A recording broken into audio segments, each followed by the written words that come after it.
Sometimes in life, everything falls apart all at once. Quietly, without warning, with no way back. Your job, your home, your health, your relationships, they all go. And you look up and ask God, "Why are you taking everything from me?" Desperately. But what if hitting rock bottom isn't God punishing you? What if He's clearing the ground to rebuild the foundation from scratch? This is the story of a woman who lost everything, so much she couldn't even count what she lost or how she lost it, and at the very bottom, found something she never expected. Dorothy Atkins was 64 years old, and her life had collapsed like a sinkhole swallowing a house. She lived in Briarwood, Tennessee, a town so small it didn't even have a traffic light, just a post office, a Dollar General, and Faith Hill Baptist Church, where she'd sat in the same creaky pew for 31 years, so long it had molded to the shape of her back. Her husband Gerald had been gone for 8 months, but his absence made itself known in every corner of the house. On a Tuesday morning, an ordinary Tuesday morning, his heart stopped while he was pouring his second cup of coffee. She heard the mug shatter against the kitchen tiles before she heard him fall. That sound still woke her up at night. But Gerald didn't just leave grief behind. He left behind a secret. 3 credit cards maxed to the limit. A second mortgage she never knew existed. $87,000 in hidden debt stuffed into a locked filing cabinet in the garage. Dorothy found the papers 2 weeks after the funeral, her hands trembling, reading numbers that made no sense. They had lived simply, or at least Dorothy thought they had. She drove a 2009 Honda Civic. They hadn't taken a vacation in 6 years. She never found out where all that money went, and that unanswered question hit harder than the debt itself. The bank moved fast. Foreclosure papers arrived before the lilies on Gerald's grave had wilted, and right when she was fighting to save her home, not even knowing how she'd cover the attorney fees, Dorothy's doctor dealt another blow. Chronic kidney disease, stage 3. She'd need treatment, monitoring, probably dialysis. Her insurance had been through Gerald's employer. It was gone now. Medical bills piled on top of the mortgage debt like stones placed on the chest of a drowning woman. In the United States, healthcare costs push roughly 530,000 families into financial ruin every year. Dorothy became one of them. And the people at Faith Hill Baptist?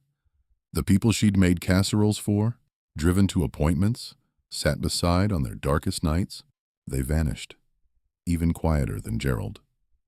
Mrs. Bellamy, whose pneumonia care Dorothy had handled 2 winters earlier, told someone at the grocery store, "It's best to keep some distance." Dorothy heard it from the pharmacist. She heard it from behind the counter while waiting for her prescription. She didn't even have the strength to be angry. She was too exhausted for anger. Anger takes energy too. And she didn't even have the energy to be angry. By February, she was living in her car, 64 years old, a Honda Civic in a Walmart parking lot, the middle of winter in rural Tennessee. The kind of winter where the windows frost over every morning. She had a wool blanket Gerald had bought at a craft fair years ago. If she pressed her face into it hard enough, held her breath, and closed her eyes, it still faintly smelled like his aftershave. She stopped praying. At first she kept going out of habit, then she gave that up too. What was the point? She'd sat in that pew for 31 years, and this is where it got her. "You abandoned me," she said one night, staring not into the darkness but at the ceiling, her breath forming clouds of steam inside the car.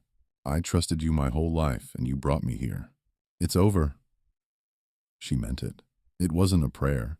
It was a resignation. Then there was a knock. After 3 nights, there was a knock. A Tuesday, around 11 at night, knuckles tapping on the glass. A young woman was standing outside, late 20s maybe, holding a styrofoam container and a thick fleece blanket. She worked at the county food bank. Her name was Jenna. "I brought you some soup and something warm." Dorothy looked, but not at the styrofoam container. She looked into the woman's eyes. "Why?" Jenna didn't answer the question. She just said 3 words. "I see you." That broke her. Every wall Dorothy had built to stay standing, torn down by a single sentence. Dorothy hadn't cried in months, not when she lost her house. Not when the church turned its back. Not on any of those freezing nights. But those 3 words broke something inside her. She sobbed into that fleece blanket, and Jenna just stood there in the cold, one hand on the car door, without saying a word. No judgment, no trying to fix it, just there. Psychologists call this the witness effect. When someone in crisis truly feels seen, the same neural pathways activate as with physical warmth. Dorothy couldn't name it and didn't want to. She just knew that after those 3 words, she no longer felt like she was disappearing. Jenna came back the next day, and the day after that. On the 4th day, she brought a flyer. New Hope Community Church was running a recovery program for people rebuilding their lives from scratch. Housing assistance, meals, counseling. No strings attached, Jenna said. Just people who've been where you are. Dorothy almost said no. Her mouth opened. The word no was right on the tip of her tongue, but she looked out through the frosted window at the Walmart parking lot around her and whispered what was on the tip of her tongue. Okay. Stepping into that basement meeting room changed everything. Not because the chairs were comfortable, they weren't. That place changed her because Dorothy saw 15 faces carrying the same exhaustion, the same fate, the same look of loss in their eyes. People who had lost their homes, their careers, their health, people who had screamed at God and gotten silence in return, and couldn't tell the difference between that silence and punishment. And sitting there, something hit her. All those years, all 31 of those years in that creaky pew, when life was comfortable, her faith had been on autopilot. She'd gone to church, said the right words, checked the boxes. It wasn't faith. It was just a habit dressed up as a daily routine. But she had never actually needed God, not desperately. Comfort had been a wall between her and true surrender. Researchers at Duke University found that people who experience what they call post-crisis spiritual deepening report faith that is 40% more resilient compared to those whose faith was never tested. Dorothy didn't know about that study. She just knew her prayers felt different now. Maybe the words were the same, but the way they left her mouth wasn't. God, I have no plan left. Whatever your plan is, I surrender. That's all I've got. She started volunteering at the food bank. At first, just to have 4 walls around her. Then she started organizing drives, delivering supplies to elderly people who couldn't leave their homes. Within 8 months, she became the social services coordinator. Within 2 years, she was running the county's largest displaced family support network, from a church basement, at a folding table, with a dead phone and a notebook. What Gerald couldn't do with $87,000, Dorothy was doing with a notebook. She didn't get a new house. She got something better, a purpose that made her forget she ever wanted her old life back. Then her son called, Daniel. They hadn't spoken in 4 years. Dorothy had stopped counting, but her brain had never stopped keeping track. He had blamed his mother for not seeing what Gerald had done. He needed to aim his pain at someone, and Gerald could no longer be the target. But someone had shared a local news story about a woman changing lives through a food bank. He recognized the photo. The person in the photo was his mother, but not the woman he had imagined. Mom, he said, his voice cracking. I'm so sorry. Come home, sweetheart.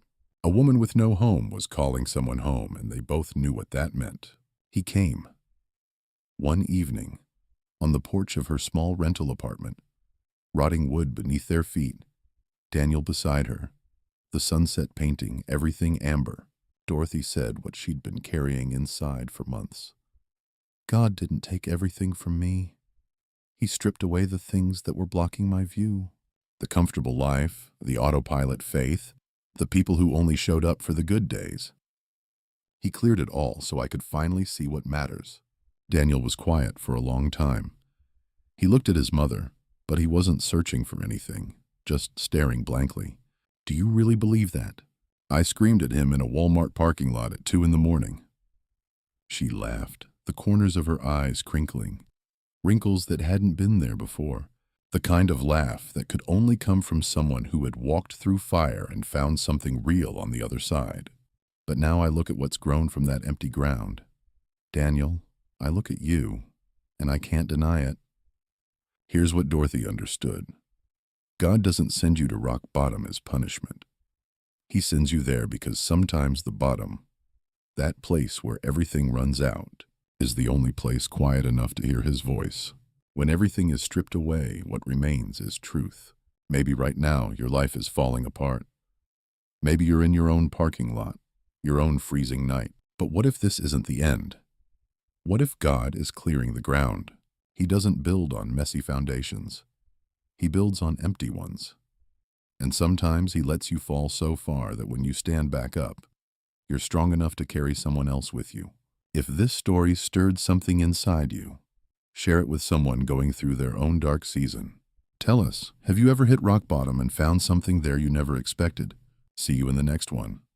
Until then, trust the process even if you can't see the plan. Dorothy did.